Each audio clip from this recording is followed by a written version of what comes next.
ভাই অনেক গরম ছিল, তার জন্য চলে গেলাম হাওড়া স্নান করতে।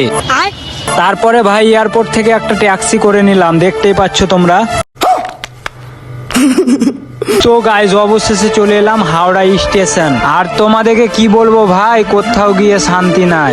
তোমরা দেখতে পাচ্ছ সামনে হাওড়া ব্রিজ। ফিরসে আগে রে বাবা। সত্যি কথা বলছি ভাই, এটা কিন্তু হাওড়ার ব্রিজ, কেউ মিথ্যা ভেবো না। কিন্তু গাইজ এখানে যে আমার সাথে এরকমটা হবে আমি কখনো ভাবতে পারিনি। তো তোমরা ফুল ভিডিওটা দেখো, বুঝতেই পারবে। তো ভাই ফটাফট জামাটা খুলে তোমাদের আমি স্টিল বডিটা দেখিয়ে দিলাম।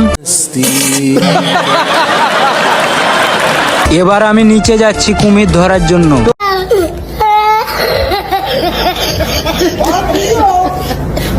তো গাইস দাদুটা মনে হয় কুমির ধরে নিয়েছে। तू समझा? हाँ नहीं तू समझा नहीं।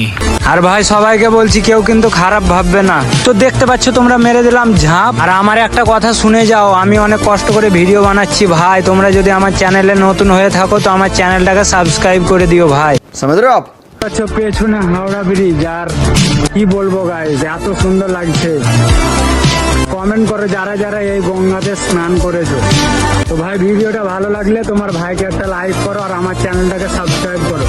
তো ভাই নেক্সট ভিডিওতে দেখা হচ্ছে, টাটা। ভাই দেখো হাওড়া ব্রিজে যাবে। এরপরে তোমরা কিসের চ্যালেঞ্জ দিতে চাও আমাকে কমেন্ট বক্সে অবশ্যই বলে যাও। তো গাইস কুমির তো ধরতে পারলাম না, তবে জানটা শান্তি করে স্নান করে নিলাম। कैसे कैसे लोग रहते हैं यार यहाँ पर। चलो तुमको पागल कुत्ते का गाड़ी उठा के ले जाएगा, बता रहे हैं हम।